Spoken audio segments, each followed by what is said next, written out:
فللأسماء من ذلك الرفع والنسب والخفض والجزم فيها، والأعفال من ذلك الرفع والنسب والجزم والخفض فيها. باب معرفة علامات الإعراب. الإعراب هو تغيير آخر الألف لاختلاف العوامل الداخلة عليها بقضاء أو تقدير، وأقسامه 4.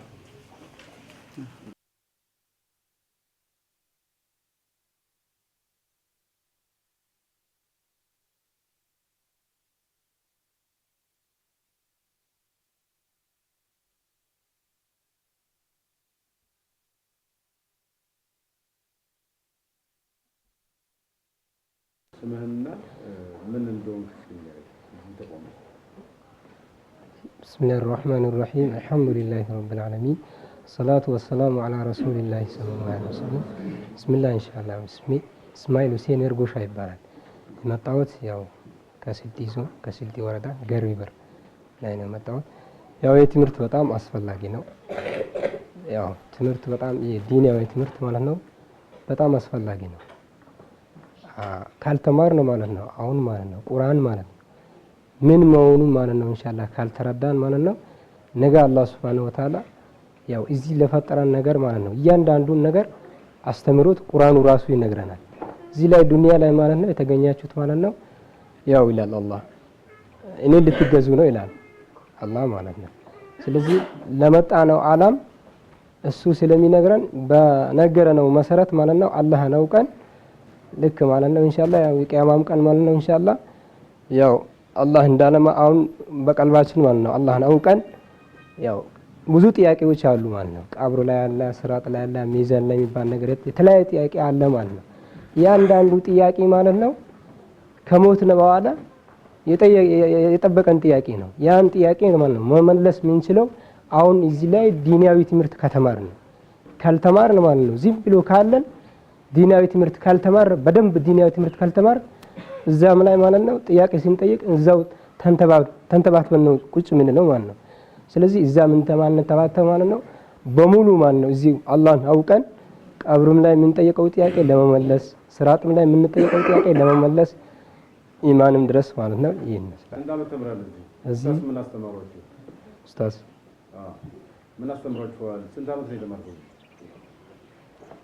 8 አመት አብራራልኝ። 8 አመት ተማር ምን እንደተማርክ? 8 አመት ያው እስከ 8 አመት ድረስ እዚህ አሳልፋለሁ። ያው ወንድሙ መጀመሪያ ገልጾታል። ጅምርቱ ያው ሰፊና ይባላል። ፊቅህ ፓርት ነው እሱ። ሐዲስ አለ ያው ሐዲስ ያው እንትን አለ 40 አለ ከ40 ተጀምሮ ማለት ነው እስከ ቡኻሪ አለ ቡኻሪ ሙስሊም በትላልቅ ክታቦች አሉ ማለት ነው። እሱን አልደረስንም እስከ ሪያድ የሚባለው ድረስ ደርሰናል። እሱንም ሁሉንም በደንብ ደርሰን ሁሉንም አውቀን ያው ደረጃ ሲሰጡን ያው ምድብ ሰጥተውን እነሱ በተማሩት መውድ ማለት ነው እንድናስተምር ነው። ስለዚህ በነበረ ጊዜ ጥሩ ጊዜ እያሳለፍክ ነው? ጥሩ ነው ተመችቶኛል በጣም። መልካም ምኞትን አድርሰህ የኢድ አልፈጥር በዓል እንግዲህ ያው መምጣቱ አይቀርም። ያው እንግዲህ ለኢትዮጵያ ሕዝብ ማለት ነው በአጠቃላይ ማለት ነው አንድ ላይ ስላደረሰን ያው አላህን እናመሰግናለን። አሁን መስሞትና እስኪ እንደው ምንድነው የስራችሁ? ቢስሚላህ አልহামዱሊላህ ረብል ዓለሚን አሰላቱ ወሰላሙ ዐላ ረሱሊላህ ሰለላሁ ዐለይሂ ወሰለም። እኔ ስሜ ጀማል ኑር ይባላል። ቀበሌ ወንቴሎላ ነው። ወረዳዬ ያው ላንፎሮ። የስራ ድርሻ ያው እዚህ የመድረሳው ኮሚቴ። አመሰግናለሁ አቶ ጀማል። እንደው አጠቃላይ ይህ የመድረሳ እንግዲህ ትልቅ የሃይማኖታዊ ትውፊቱን አስጠብቆ ለመሄድ ትውልዱን ታስተምሩበት ነውና የዚህ ትምህርት ቤት መኖር ለእስልምና ምንድነው ፋይዳው? ዋጋው ምንድነው? በደንብ ያዛሉ። የዚህ ትምህርት ቤት መኖሩ ባለፈው ዓመታት እንደዚህ አይነት ትምህርት ቤቶች የነበሩት ድሮ ከአባቶቻችንና ከቅድመ ሀያቶቻችን በነበሩ ጊዜ በጣም በተራራቀ ሁኔታ ነበረ።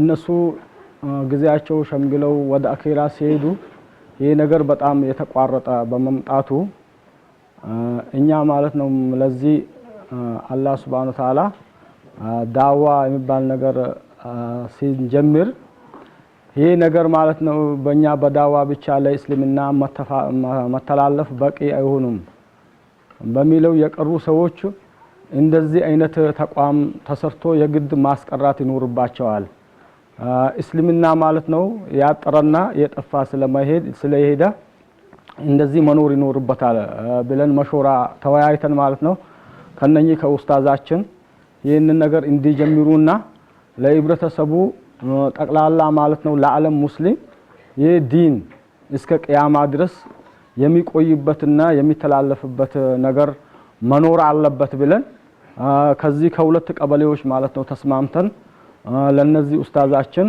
መድረሳዎች ማለት ነው እንዲሰሩ አድርገን እነኚህ 10 የሚሆኑ ክፍሎች ሰርተን እንደዚሁ ማለት ነው ከስልጤ ወረዳ ከዳሎቻ ከተለያዩ ማለት ነው ማሻአላህ ወረዳዎች አካባቢዎች ሙስሊም የሆኑ ሰዎች ትክክለኛ ማለት ነው ድሮ አባቶቻችን ያያዙትን ኢልም ለትውልዱ ማለት ነው ማሻአላህ ከማንም ነገር ነፃ በሆነ ዲሞክራሲ መብት እንዲተላለፍ ብለን ጀምረናል ማለት ነው አሁን ከተጀመረ ወደ 6 አመትና 5 አመት አስቆጥሯል በዚህ መድረሳ በዚህ ተቋም ማለት ነው የቀሩ ልጆች አዋሳ የሄዱ አሉ ወራቤም የሄዱ አሉ ሆሳይናም የሄዱ አሉ አዲስ አበባም የሄዱ አሉ ከአዲስ አበባም ደግሞ ማለት ነው ማሻአላህ ተመልምለው እስከ የመን ድረስ የደረሱ አሉ ማለት ነው በዚህ ተቋም ማለት ነው ስለዚህ አሁን እኛ ይሄ ተቋም ራሱ ተቋሙ ያንሳል አንሶናል ማለት ነው በየቦታው ማለት ነው ማሻአላህ እንደዚህ አይነት ተቋም እንዲሰራና ለሙስሊሙ ህብረተሰብ እስከ ቂያማ ድረስ ላለው ተወላጅ ይሄኛው ተቋም ማለት ነው ይሄ እስልምናችን ሃይማኖታችን ማለት ነው ማሻአላህ እንዲተላለፍና ለሁሉም እንዲዳረስ ያሰብንና የፈከርን ዱዓ ያደረግን ነው ያለ ነው ማለት ነው ስለዚህ ቶፊቱን ጠብቁ ከመሰለፍ አንፃር ትልቅ አገልግሎት እየሰጠን ነው በጣም እናመሰግናለን እንደው ረመዳን ጾም እንግዲህ ያካሄዳችሁ ያላችሁ ትልቅ ጾም ነው እስልምና እንዴት አለፈ ኢዳል ፈጥርም እየደረሰ ነውና መልካም ምኞት ካሉት ያስተላልፉ ለዚህ ረመዳን አሁን ደረሳ ማለት ነው እነኚህ ተማሪዎች አሚና ለስልሳ መስጂድ አከፋፍለን ስልሳ መስጂድ ያሰገዱ አሳልፈዋል በአምናው ጾም ማለት ነው አሁን በዘንድሮ ጾም ማለት ነው ማሻአላህ እነኚህ ተማሪዎች ለዘጠናና ለመቶ መስጂድ አከፋፍለን አንዳንዳቸውን ማለት ነው አከፋፍለን ከኡስታዛችን አከፋፍለው እስከ አላባ ድረስ ማለት ነው እስከ ልዩ ወረዳ ድረስ ዳሎቻ ድረስ እስከ ገርበበር ድረስ ማለት ነው ማሻአላህ አከፋፍለው እነኚህ ደረሳዎች ህብረተሰቡን ያሰገዱ በዛው ማለት ነው ማሻአላህ ተማሪዎች ከትምህርት ቤት ከተመለሱ ማለት ነው ማሻአላህ ያስቀሩ ሴት ልጆችን ያስቀሩ ወንድ ልጆችን ያስቀሩ ማታ ማለት ነው ማሻአላህ ህብረተሰቡን እስልምናችን ምን እንደሚመስል ሃይማኖታችን ምን እንደሚመስል እስከ ቂያማ ድረስ ማለት ነው ማሻአላህ እስከ ለትውልዱ እስከ እንዴት እስከ መድረስ እንዳለበት በቦታው ያስተማሩ ነው ማለት ነው በህፍዝ ያስቀሩ ተራዊ ያሰገዱ ማለት ነው ማሻአላህ አሁን ተራዊ ራሱ የሚያሰግዱት 23 ረካ ነው የሚያሰግዱት ማለት ነው ድሮ እንትን አባቶቻችን ያያዙትን እነሱ ያሰገዱትን ነው የሚያሰግዱት ማለት ነው ዱዓ ያደረጉ ዚክር ማለት ነው ያደረጉ ባዲስ ማለት ነው ማሻአላህ ልጆችንና ሽማግሌዎችን ወጣቶችን ማለት ነው ማሻአላህ እስልምና ምን አይነት መሆኑን ያስረዱና የመከሩ ነው ያሉት ማለት ነው በጣም እናመሰግናለን መልካም የኢዳል ፈጥር በዓል እኛን እንመኛለን እርሶም መልእክት ካሉት ያስተላልፉ ለዚህኛው ማሻአላህ እንኳን አላህ Subhanahu Wa Ta'ala በሰላም ስላደረሰን እናመሰግናለን ለዚህኛው ማለት ነው ማሻአላህ ኢዳል ፈጥር ልክ ቀኑ ማለት ነው ማሻአላህ አይታወቅም ቀኑ ሲታወቅ ማለት ነው ማሻአላህ ማታውን በየመስጂዱ ያለው ሰው ሁሉ ተጠቅልሎ ማታውን መስጂድ ይገባል ማለት ነው ትንሹም ሳይቀር ማለት ነው ማሻአላህ ትልቁም ሳይቀር መስጊድ ገብቶ ያኔ ማለት ነው ማሻአላህ በዓል ነው ዱዓ ያደረገ አላሁ አክበር ይያላ አላሁ አክበር ይያላ ለሊቱ እስከሚነጋ ድረስ ያድራል በዛ አድሮ ማለት ነው ማሻአላህ ለሊቱ ከነጋ ወዳውን ማለት ነው ማሻአላህ ምግብ ያዘጋጀውን ማለት ነው ምግብ ያፈጥርና ወዳውን ማለት ነው ማሻአላህ ሰላት የሚሰገድበት ቦታ በዛ በመስጂዱ አካባቢ ተሰብስቦ አሁን ግማሹ ለፊት ግማሹ ኋላ ገብቶ አላሁ አክበር አላሁ አክበር አላሁ አክበር አላሁ አክበር እያለ የሚሰገድበት ቦታ ይመጣል ማለት ነው። እዚህ ከመጣ በኋላ ኡስታዛችን ማለት ነው ማሻአላ ሰው እስከሚሰባሰብ ድረስ እነሱ ማለት ነው ማሻአላ ከፊት ሆነው ህብረተሰቡ ከኋላ ሆኖ እነሱ አላሁ አክበር ያሉ ሰውን ይጠብቃል እስከ 3 ሰዓት ድረስ ማለት ነው። ልክ 3 ሰዓት ሲደርስ ሰው ሁሉ ተነስቶ ማለት ነው ማሻአላ ኢድ አልፈጥር ማለት ነው ይሰግዳል። እናመሰግናለን። አሰላሙ አለይኩም ወራህመቱላሂ ወበረካቱ።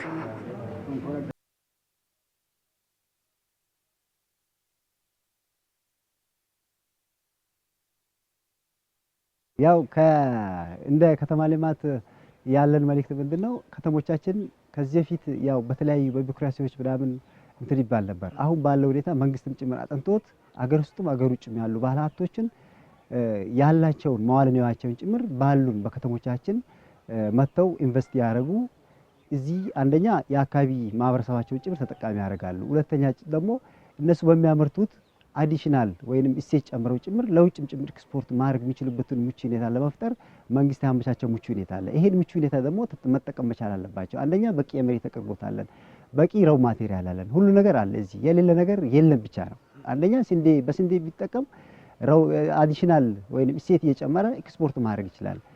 በዱቄት በተለያዩ ነገሮች ጭምር ብስኩት፣ ሌሎች ነገሮች መስራት ይችላል። ስለዚህ ትንሽ እሴት ጨምሮ ጭምር የተሻለ ውጤት ለማግኘት በርካታ ምቹ ሁኔታዎች ረው ማቴሪያሎች አስፈላጊ ነገሮች በሙሉ እዚህ አሉ። ስለዚህ አገር ውስጥም አሉ አገር ውጭም አሉ ባለሀብቶች መጥተው ኢንቨስት ቢያደርጉ ባሉን በሁለቱም ከተሞች እንደዚሁም ደግሞ ገጠር ቀበሌዎች ጭምር ምቹ የሆኑ ከመሆናቸው መነሻ ኑ አሁንም በራችን ክፍት ነው። ኑና አልሙ በጋራ ተባብረን ጭምር አገራችን እናሳድጋለን፣ ወረዳችንም ጭምር እናሳድጋለን፣ እናለማለን የሚል ጥሪ ለማቅረብ ነው። አመሰግናለሁ።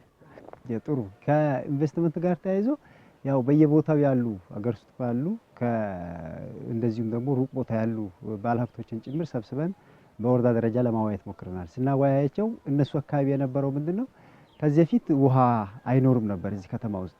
ይሄንን የውሃ ችግር ለመፍታት ጭምር በወረዳ ደረጃም እንደዚሁም ደግሞ በመንግስት ደረጃ ሰፊ ፕሮጀክቶችን በመያዝ የውሃ ችግርን ለመፍታት እስካሁን ባለው ጭምር እስከ 68% የውሃ ሽፋናችን የደረሰበት ከዛም መነሻ ጭምር በርካታ ፋብሪካዎች ጭምር ከፍተው የውሃ ተጠቃሚ በስፋት የ24 ሰዓት የውሃ አገልግሎት ጭምር እያገኙ ያለበት፣ በተመሳሳይ መልኩ ደግሞ ሌሎችንም ባለሀብቶች ለመሳብ ጭምር የምቹ የኢንቨስትመንት አማራጭ ሰፊ የመሬቶችን በማቅረብ ጭምር አሁንም ከዱቄት ፋብሪካ እስከ 2 ጭምር ወደ ተግባር የገቡበት ያው እንደዚሁም ደግሞ እስከ 3 ጭምር ሁሉ ነገራቸውን ግንባታ ጨርሰው ከሊዝ ማሽናቸው ጭምር እየተጠባበቁ ያለበት ወደ 5 የሚሆኑ ደግሞ በግንባታ ደረጃ ያሉና እንደዚሁም ደግሞ ሌሎች ወደ 5 በተጨማሪ የፕሮፖዛላቸውን አስገብተው ጨረታ ሂደቱን ጭምር እየተጠባበቁ ያለበት። በዚህም ብቻ አላበቃም። ለተለያዩ ለፎቅ፣ ለሆቴል፣ ለሌሎች የሚሆን ጭምር እስከ 22 ሄክታር መሬት ጭምር አዘጋጅተን ያው ጥሪ እያቀረብን ያለበት ሁኔታ ነው ያለው። በዚህ መላበቃንም ሌሎችንም ጭምር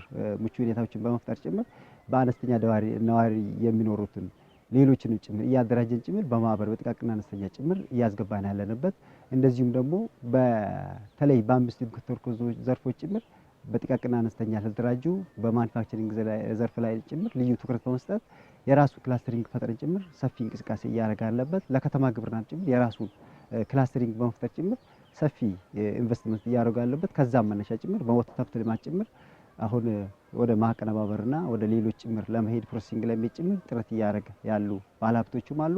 እንደዚሁም ደግሞ ኢንተርፕራይዞችም ከዚህ በፊት የወተት ሀብት ልማት ጭምር ከሌላ ቦታ ይመጣ ነበር። ይሄድን 100% ጭምር በማስቀረት ከዚሁ የመረተ ጭምር ወደ ገጠር ጭምር የሚሄድበት ለሌሎቹ በአካባቢ ጭምር አሁን ወተት ሀብት ልማት ጭምር እያቀረብን ያለንበት በዱቄት በተመሳሳይ መልኩ ጭምር ከዚሁ አልፎ ለሌሎች ጭምር እስከ ሻሻመኔ ጭምር የተለያዩ ቦታዎች ጭምር ለዩኒቨርሲቲዎች ጭምር እዚሁ ዱቄት እየመረተ ወደዛ ጭምር እየተካሄደ የሚሸጥበት ሁኔታ ነው ያለው። በተመሳሳይ መልኩ ጭምር በቲማቲም ነገሊላ ዝርያዎች ጭምር በሱ በማምረት ጭምር የመስኖ ስራዎችን በማምረት እዚሁ ከከተማ አልፎ ጭምር እስከ ጅጅጋ ጭምር ይጫላል የመስኖ ምርት ጭምር ማለት። ስለዚህ ወረዳዋ ምቹ የሆነች ፈርታይል የሆነች ለኑሮ ተስማሚና ምቹ የሆነችና ብቻም ሳይሆን ደግሞ ለተለያዩ ለኢንቨስትመንት አማራጮች ጭምር የተመቸች ናት። ስለዚህ ከዚህ መነሻ አብዛኞቹ ይፈልጓታል። አሁንም ጭምር ያው ጥሪያችን ጭምር በራችን ክፍት አድርገን ለሁሉም ጭምር ጥሪያችን እያስተላልፍ እንገኛለን ለማለት ነው። እሺ በተለይም ትናንትና ዞር ዞር ብዬ ሳይ ምናልባት ከዚህ በፊትም በጠቅላይ ሚኒስትሩ ቃል የተገባለን የአስፋልት መንገድ ምርቶቻችንን ከፋብሪካዎችም ወደ የሚፈለግበት ቦታ ቶሎ ለማድረስ ትንሽ ችግር እየሆነብን ነው የሚሉ ነገሮች አሉ። የከተማ ልማቱስ ላይ ይሄ የአስፋልት መንገድ ምን አይነት ቢሰራ ምን አይነት ተጽዕኖ ያመጣል? አለመሰራቱስ ምን አይነት የጎንዮሽ ጉዳት አለው? ያው ኢኮኖሚካሊ አንድ ሀገር ሊያድግ የሚችለው በቤዚክ የሆኑ መሰረተ ልማቶች ሲስፋፉት ነው። መንገድ፣ ውሃ፣ ማብራት እነኚህ ነገሮች ሲማሉለት አንድ ሀገር እንደ ሀገርም ጭምር ማደግ የሚችለውን እንትን ኮንትሪቢዩሽን አስተዋጽኦ እያደረገ ይሄዳል። እንደኛ አካባቢ ነባራዊ ሁኔታ ደግሞ አስፋልት ቢሰራ ተጠቃሚ ነው። ተጠቃሚ የሚሆንበት ህብረተሰቡ ተጠቃሚ ይሆንበታል። ማስተላለፍ አለበትም ጭምር በርካታዎችን ተጠቃሚ ያደርጋል። ምንድነው አሁን በርካታ የምርት ኮር ኤሪያ ነው። ስንዴ ይመርታል፣ በርበሬ ይመርታል፣ በቆሎ ይመርታል። ይሄ የሚመርተውን ምርት ደግሞ በጥራትና በጊዜ ጭምር ለሌሎች አካባቢዎች ለማቅረብ መንገድ አስፈላጊ ነው። ስለዚህ ከዚህ ጋር ከመንገድ ጋር ተያይዞ ባለፈው የኮምፕሬሄንሲቭ የሆነው ስፔሻላይዝድ ሆስፒታል በወራቤ ደረጃ ሲመረቅም ጭምር ጠቅላይ ሚኒስትር ኃይለማርያም የቀድሞ ጠቅላይ ሚኒስትር ቃል የገቡበት ሁኔታ ነው ያለው። ስለዚህ ይሄ ቃል የተገባው ነገር በአሁኑ ሰዓት ደግሞ ያው ዲዛይንም እንትኑ እየተሰራ ይገኛል። ስለዚህ ይሄ መንገድ መሰራቱ አድቫንቴጅስ ነው። እኛን ተጠቃሚ ያደርገናል፣ ማህበረሰቡን ተጠቃሚ ያደርጋል። አስፋልት በመኖሩ ባጃጅ ሰርቶ የሚጠቀም ሊኖር ይችላል፣ በንግድ ስራ የሚጠቀም ሊኖር ይችላል። ከዚህ በፊት ከነበረው መልኩ ከተሞቻችንም ጭምር ቡም ሆናሉ፣ ያድጋሉ፣ ማደግ ባለባቸው መነሻ ያድጋሉ። ስለዚህ አስፋልቱ የህዝቡም ጥያቄ ነው። ስለዚህ አስፋልቱ ወሳኝና አስፈላጊ ነው። ያው ማፍጠን ባለበት ደረጃ ያው ርብርብ እያደረጉ ይገኛሉ የሚል ነገር ነው።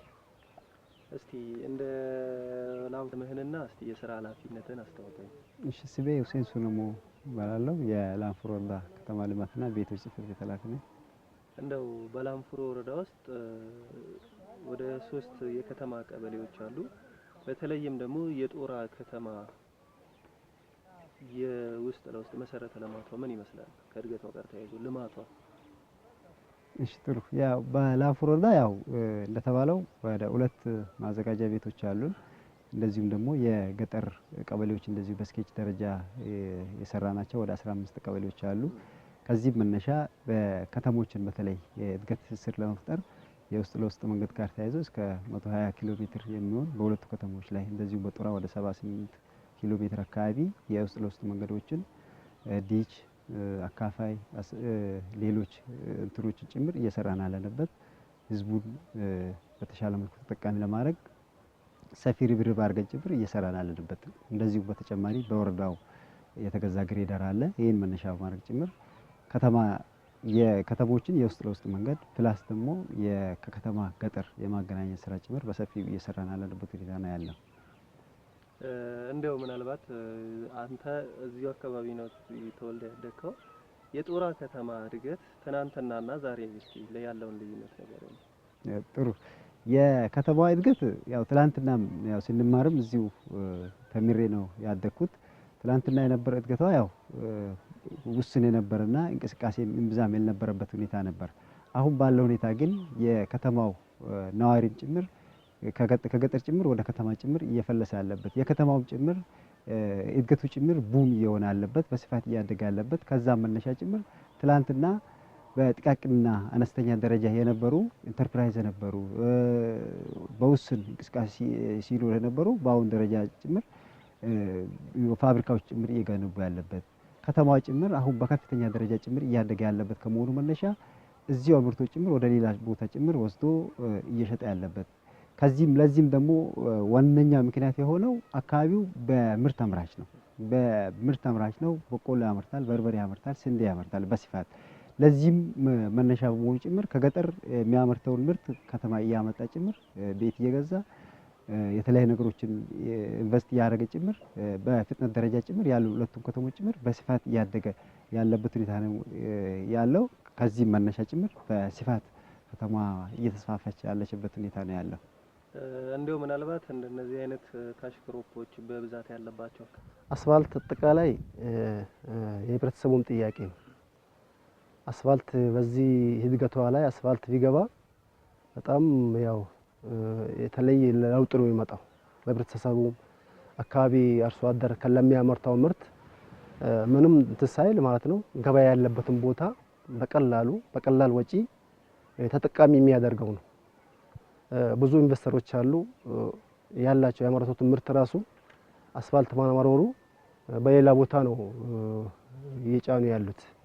ይህ አስፋልት ለዚህ አካባቢ በጣም ወሳኝ ነውና አሁን ካለው ልማት አንፃር በጣም አንገብጋቢ የህብረተሰባችን ጥያቄ የአስፋልት መንገድ ነው።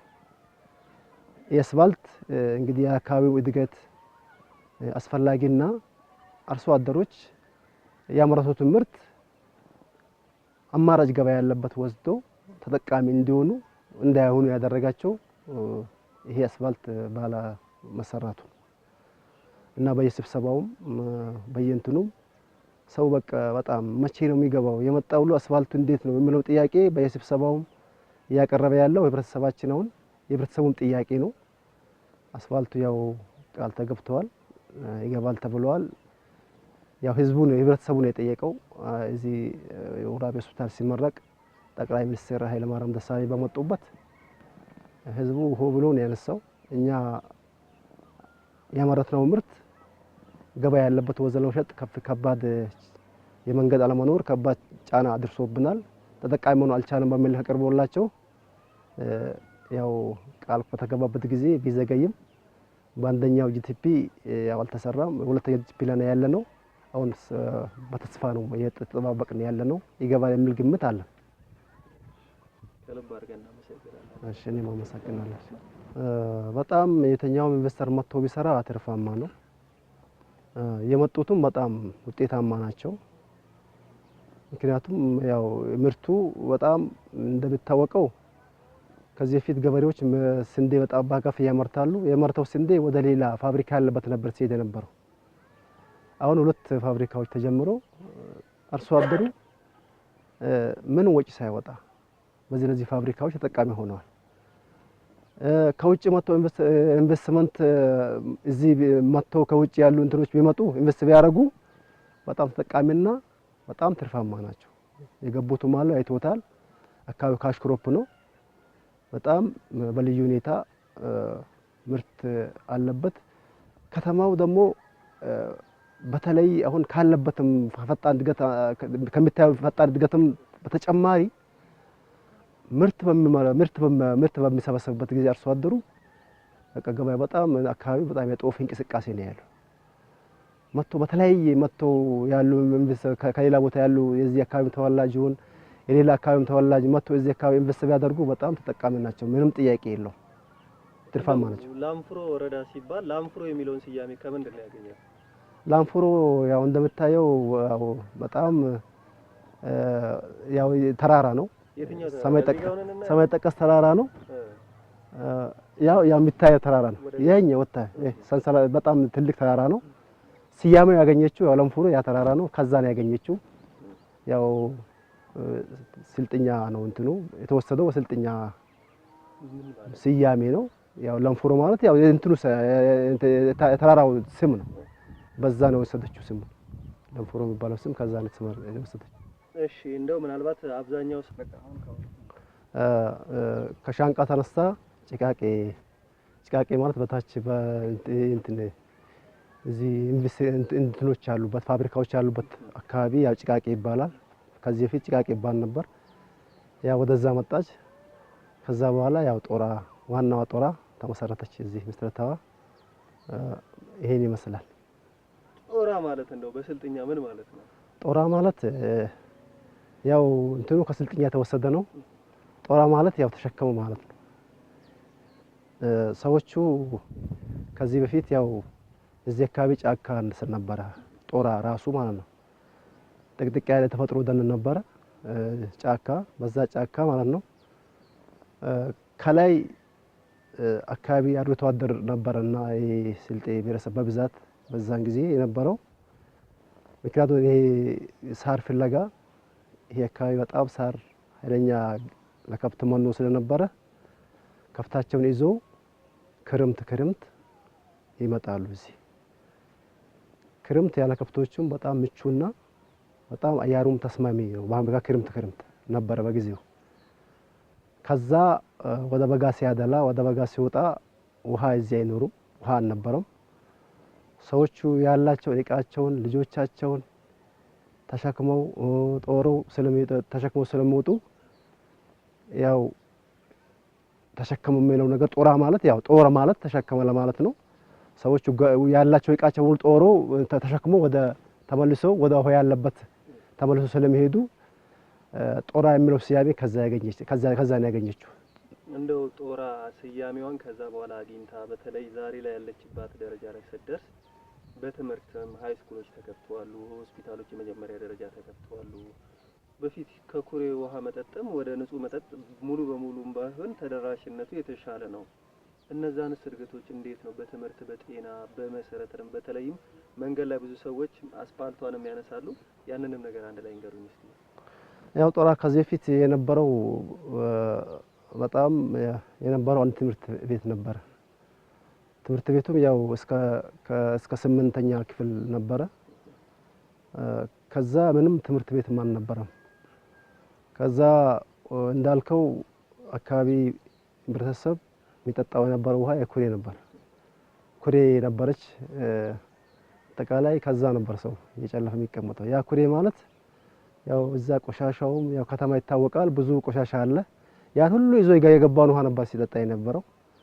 ከዛ በኋላ የተሻሻለ በተለይ ይሄ ስርዓት ሀገሪቷን ከተረከበ ጀምሮ በጣም ፈጣን እድገት የውሃ ችግር በአሁኑ ሰዓት ሰው እንኳን ለራሱ ለከብቱ ይጠየፋል። ያን ጊዜ ውሃ ማለት ነው ከብቱም አይጠጣውም፣ ህዝብ ጠጣው የነበረው ውሃ ባለው የዚህ ከተማ ለውጥ በአሁኑ ሁኔታ በጣም ለሁሉም ነገር ውሃውም በከፊል ተደራሽ ነው። ህብረተሰባችን በየአካባቢው ከከተማ እስከ ገጠር ድረስ ባለው በዙሪያ ባሉ ለከተማዎች የከተማ ዙሪያ ባሉ እንትኖች ጥርጉጋዞች አሉ። ውሃው ያው በጣም በሰፊው ውሃ አለ። ውሃ እያገኘ ነው፣ ንጹህ ውሃ። በትምህርቱ ረገድ ስንወስድ ትምህርት በአሁኑ ሰዓት ያው እንደሚታወቀው ትምህርት ቤት ተነስተን በከተማው ያው ትምህርት ቤቶች አሉ። ደጋንቾ አለ፣ ሚሊኒየም ትምህርት ቤት አለ፣ ከዛ ያው ሃይስኩል አለ። ከዛ ህብረተሰቡ ከዛ በቃ በአሁኑ ሰዓት ያው በትምህርት በጣም ከፍተኛ ለውጥ መጥቷል። በተለያዩ እንትኖችም ማለት ከተማዋ ያለው መስተዳደር ከህብረተሰቡ ከነጋዴውም በማስተባበር እንደሚታወቀው ያው ተደራሽ ነው ያሉት መንገዶች ተደራሽ ናቸው። የትኛውም ቦታ አሁን እንደ መስመር ነው የሆነው። ከዚህ ፊት ህብረተሰቡ ያው ያለው መስተዳደር ተናቦ መስራቱ አቅም ያለው በጉልበት ባለው በጉልበቱ ገንዘብ ያለው በገንዘቡ እቺን ከተማ ለመለወጥ ከፍተኛ ርብርብ እየተደረገ አሁን ያለችበት ደረጃ በጣም በፈጣን እድገት ላይ ነው ያለችው። ለህብረተሰቡ ምቹና አካባቢው ደግሞ ይታወቃል በስንዴ ምርት፣ በማር፣ በእርባታ፣ በበርበሬ፣ በስንዴ በጣም አካባቢው ያው ኃይለኛ ምርት ስላለ የከተማው እድገት በአሁኑ ሰዓት ያለችበት ደረጃ በጣም በፈጣን እድገት ላይ ነው ያለችው። እሺ፣ በተለይም የላምፍሮ አካባቢ አርሶ አደሮች አሁን ነግረውኛል። ኢኮኖሚያቸው የሚመሰረተው በግብርናና በተለይም እርሻ ላይና ከዛ ባለፈ እኔ ስሜ ከማል ሹሪ ይባላለሁ። እሺ፣ አቶ ከማል ሹሪ ከልብ አድርጌ አመሰግናለሁ። እንደው ከበስተጀርባው ያለችው የጦራ ከተማ አመሰራረቷና እድገቷ ምን ይመስላል? እስቲ በደንብ ይንገሩኝ። ያው ጦራ አመሰራረቷ ተመሰረተችው ያው በ1947 ዓመተ ምህረት የተመሰረተችው መስራቹ ያው አበበ ዩሱፍ ነው የመሰረቷት። መስረታዋ እንግዲህ ያው በሶስት ደረጃ ነው። መጀመሪያ ሻንቃ የሚባል አካባቢ አለ። በዛ ያው እንደ ጉሊት ጀመረች። ከዛ ከሻንቃ ተነስታ ወደ ጭቃቄ ማለት ያው እዚህ ቅርብ ነው፣ ወደ እንትኑ አካባቢ ነው